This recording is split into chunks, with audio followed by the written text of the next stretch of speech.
Hello. I see that most of the people are still in the other room, having some interesting discussions there as well.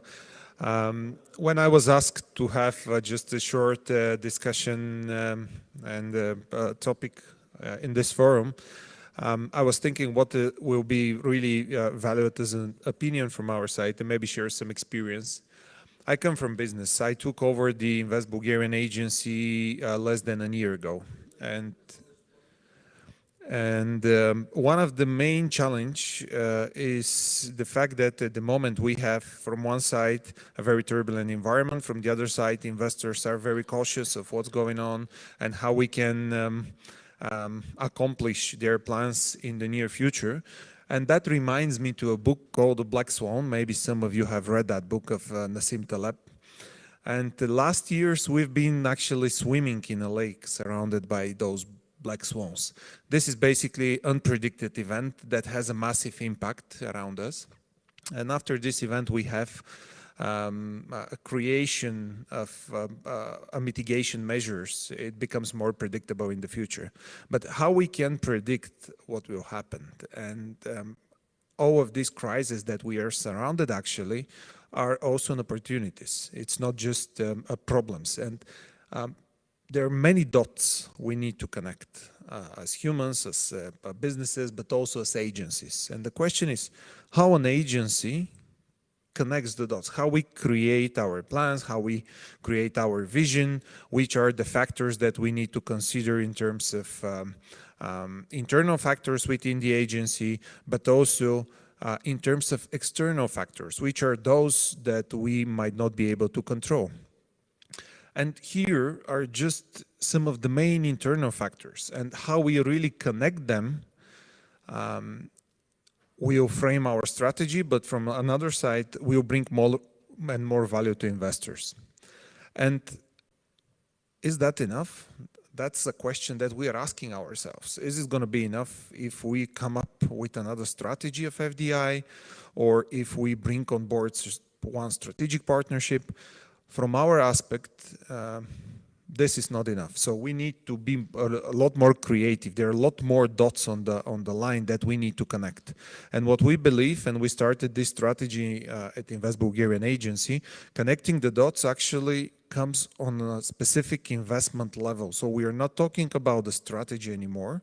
We are talking more about what is the specific value proposition, what is our strategy for each single investor, for each single economic sector that we are looking to develop. And this is not an easy task, especially with the government institutions. As I mentioned at my introduction, I've been in a government for less than 1 year. Before that, 15 years in business, so the things are working in a completely different way in the public sector. So you need more time, but do we have that time? What are the most important factors we all need to consider in developing our future strategies? And for us to navigate in this turbulent environment, we have outlined 5 main strategic criteria which are important to be considered in our future strategy. First is a one-stop shop solution at the agency. So we need to limit the bureaucracy in our daily work. In a public sector, there are a variety of different agencies, processes, paperwork that needs to be done, and usually investors get confused. And considering that we are also operating in an environment which is unsecured in a way, that brings a lot of uncertainty for the investor. So what we are doing at the moment is to transform completely the agency and the processes within the ministry so that we can ease the process for the investors. We are adding certain digital solutions to our daily operations so that we can limit from one side the mistakes, but from the other side to decrease the administrative time by which the investors will be certified and be eligible to get access to the incentives that the government provides. So a one-stop shop, and then that one-stop shop, it's not just an agency as an agency or a government. We are now working to connect the different stakeholders within the investment process so that we are all aligned in one and the same direction. Then agility, something that it's not that common for investment agencies or the public sector in general. So we need to be agile. We need to be proactive and fast in our actions, especially in finding the specific value proposition for each investor. So at the moment, we have established certain processes from one side for new investors, but also for aftercare, which is basically bringing more than 70% back of our investments are coming from investors that are already established in the country. So now we are really putting a lot of efforts to be agile, to be closer to the investors that are already established in our country. And those investors actually, this is one of the main value proposition that we have for the future new investors coming in. They become part of an ecosystem. So the situation in the moment is giving us also opportunities, especially with the nearshoring. So we are taking a lot of actions from that aspect. And then tailor-made solutions. As I already mentioned, it's not sufficient just to have an FDI strategy anymore.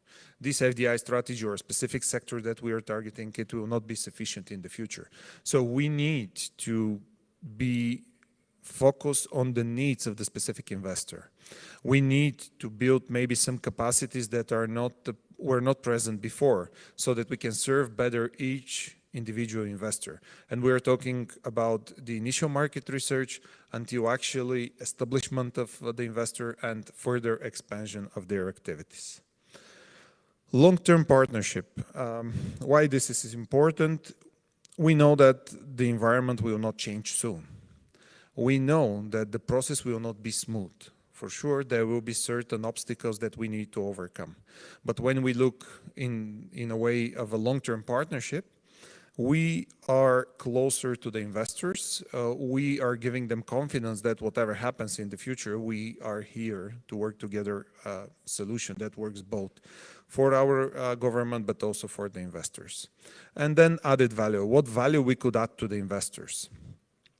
Again, it's not just sufficient to give them certain incentives, whether financial or non-financial. What is the stability we're looking for? And I will just give you some highlights before I finish.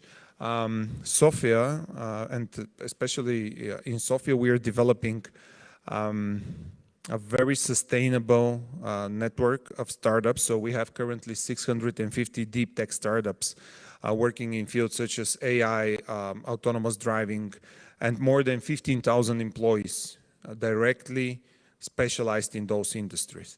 More than 23 universities, 63 research centers, something that we are really proud of. So Bulgaria is now becoming a hub for software development for the automotive industry, and we have some big players in Bulgaria who are employing even more than 1,000 engineers at the moment.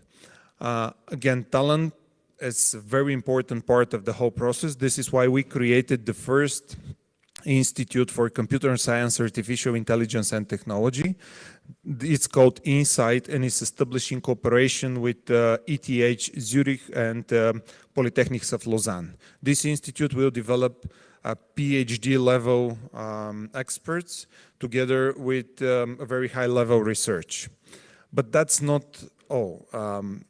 We are monitoring a significant increase of FDI for the first 6 months of the year, although we are surrounded by those crises, more than 150% just for the first 6 months of this year. And the GDP has grown to about 4.5%, which is bringing again a certainty that the economy in Bulgaria is working. Investors are more and more looking into our location, and we see the results. We see the companies that are coming not only because of the one of the lowest operational costs in Europe, but also because of the value that we can add in terms of research, development, talent, and ecosystem. Thank you very much.